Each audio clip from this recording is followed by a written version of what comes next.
जी, अस्सलाम वालेकुम। मैं बिस्मा नौरीन और मैं इस वक्त यहाँ मौजूद हूँ सिटी कोर्ट में। और आज मुसलसल पाँचवा दिन है जो यहाँ पे ताले लगे हुए हैं मुसलसल, और पूरा सन्नाटा है। तमाम सेशंस और डिस्ट्रिक्ट्स में तमाम जुडिशल मजिस्ट्रेट, ना कोई साइल है यहाँ पे। कुछ चंद वकला हैं यहाँ पे, लॉयर्स, सॉरी वकला क्यों कहूँ मैं इनको। तो चंद लॉयर्स हैं झूठे, जिन्हें कहा जाता है, लॉयर का मतलब झूठ होता है। तो झूठ फैलाना और झूठ को जो है ना प्रमोट करना।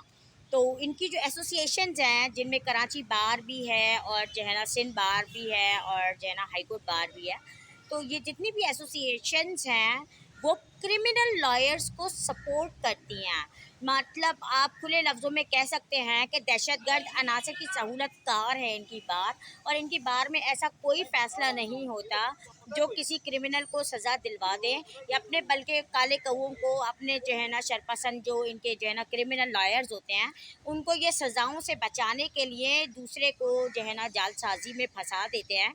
अब जैसा कि मेरे पास जो रिपोर्ट है, पिछले 2-3 घंटे पहले से 3 घंटे पहले ही अपडेट आई है मेरे पास कि जो डीजे ईस्ट है खालिद हुसैन शाहानी साहब, उन्हें हाई कोर्ट रिपोर्ट करने का कहा गया है। यानी कि इन लायर्स का मुतालबा तस्लीम कर लिया गया है। यानी कि अगला मुतालबा इनका है कि जो इन्होंने जो है ना पथराव, ऑफिस अमले की जानिब से बकौल इनके के पथराव किया गया था, इनका जो वकील एक ज़ख्मी हुआ हुआ है, उनकी एफआईआर की जाए। जिन जिन सीसीटीवी में ऑफिस अमला आया है उन तमाम की शनाख्त करके उनके ऊपर एफआईआर की जाए। अच्छा, अब पहली बात ये है कि आप सबसे पहले तो इस मुद्दे की तरफ क्यों नहीं आते हैं, और chief justice Ahmed Ali Shaikh Sindh high court क्यों ब्लैकमेल हुए यहाँ आके, और क्यों ये कॉम्प्रोमाइज़ किया गया।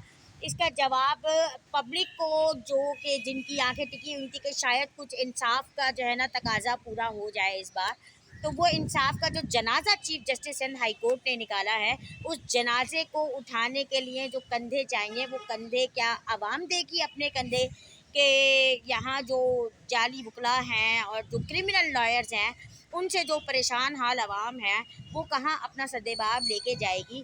क्या ये chief justice Sindh high court ने अपना ज़ाती इशू समझा कि ये अगर इनके अदालती अमले के और वकला के खिलाफ बीच के दरमियान कोई तसादुम हुआ, या फिर जजिस के दरमियान कोई तसादुम हुआ, तो इन्होंने आपस में निपटा लिया, बीच में आवाम रुल गई, बीच में आवाम पेश गई।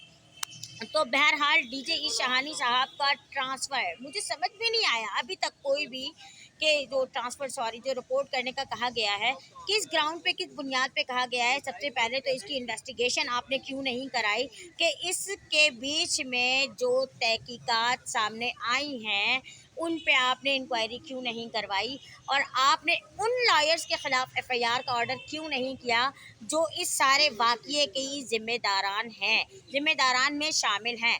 और फिर उसके बाद उनके सहूलतकार कराची बार लॉयर्स और Sindh high court bar lawyers और हाई कोर्ट बार एसोसिएशन, इन सब के ऊपर क्यों नहीं एफआईआर का इंदराज कराया गया।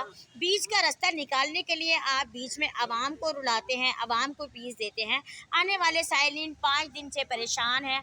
आप देख सकते हैं सिटी कोर्ट में अभी तकरीबन 1 से 1.5 का टाइम है, और यहाँ मुकम्मल सन्नाटा है। मैं पूरा कोर्ट घूम के आई हूँ, पूरे कोर्ट में मुझे कोई नज़र नहीं आया।